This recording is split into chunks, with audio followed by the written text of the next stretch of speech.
Welcome, ladies and gentlemen. We've got Alien Romulus box office projections. Are they good? Are they bad?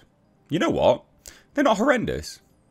I'm somewhat pleasantly surprised by the box office projections, mainly because I think we can all tell from the quantity of marketing and the rate at which, the frequency at which it's been pumped out for Alien Romulus, that it looked like the studio was very, very worried.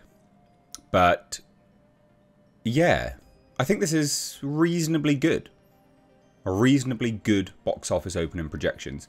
If it does on the high end of what it's projected, it won't be a smash hit slam dunk.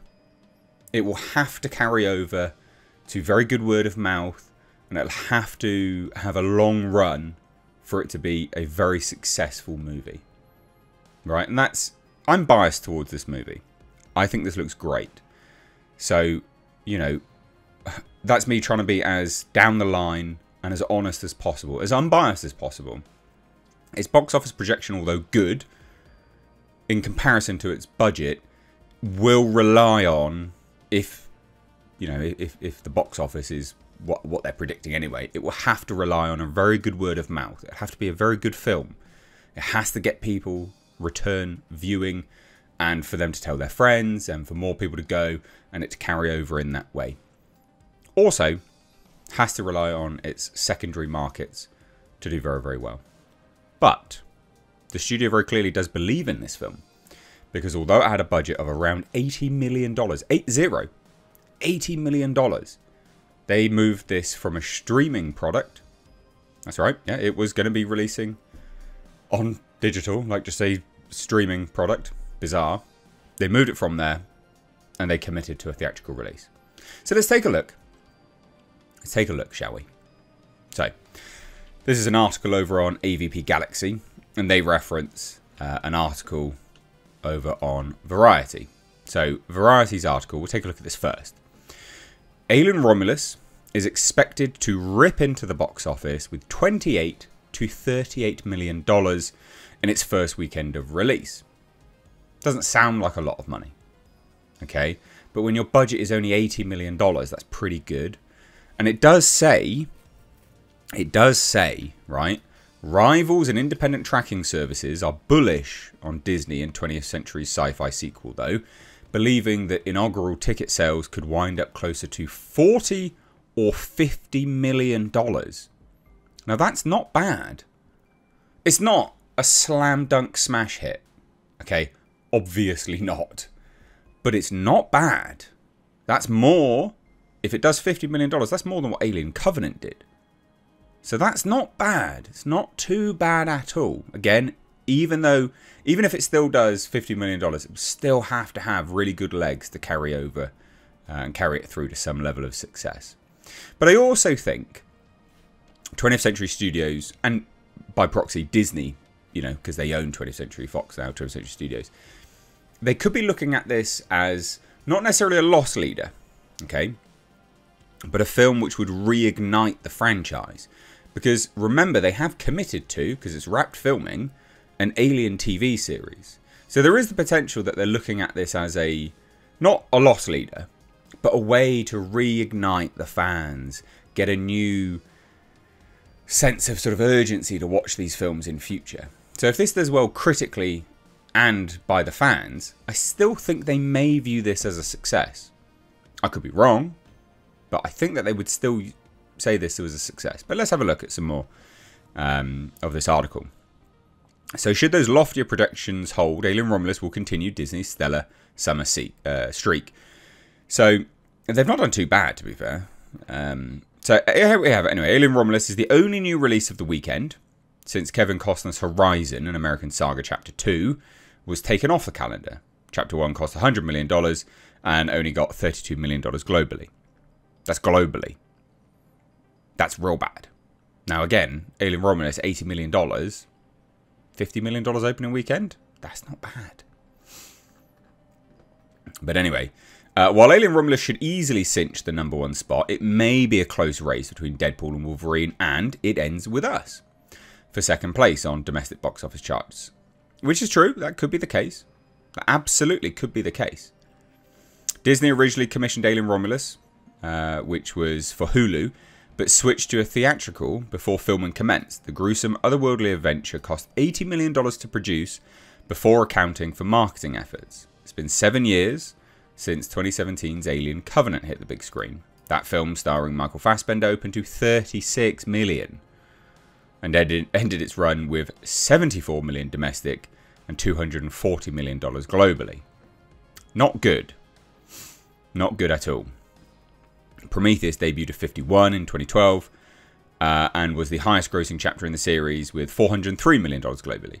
Now, if Fede Alvarez's Alien Romulus does somewhere in the region of $400 million, that is a huge success. Huge success. It doesn't look like a lot of money, right? Because some would compare that to Deadpool and Wolverine's $1 billion. But if that does somewhere in the region of $400 million, because we know what the budget was, it's already earned hundreds of millions of dollars in profit. That's good. Now, it would have had a pretty strong marketing campaign, though. That is important. They've pulled out all the stops for this marketing campaign. So we don't know where the marketing sits and what the budget lies for that. Okay, we literally have no idea. But we know they've done quite an extensive campaign for their marketing. Fede Alvarez's Don't Breathe directed Alien Romulus, which is the 7th entry, blah, blah, blah, blah, blah. So let's take a look and just see briefly from this article here, because I think this is interesting. So we have the opening weekends here, right? So it's interesting. And this is all before inflation, obviously. Now, Alien Romulus, again, low end, 28 to 38, but high end, $50 million. Interesting. Interesting. Now, with $80 million as the budget, I mean, obviously, you're not adjusting these things for inflation. I mean, Alien Covenant adjusts for inflation. Their budget was massive. Prometheus's budget, adjusted for inflation, was absolutely massive. But their openings were pretty damn solid. If Alien Romulus does anywhere close to $50 million, I think we've got a pretty big hit on our hands. Again, it has to have good word of mouth. But what I'm extrapolating from and, you know, estimating is my projection. If it does $50 million, it means people really are tuned in. They're really excited, right? So they go watch it. Good word of mouth carries through. Let's just, for argument's sake, say that is the case. Then you've got a pretty big hit, I think. We'll see. We will see.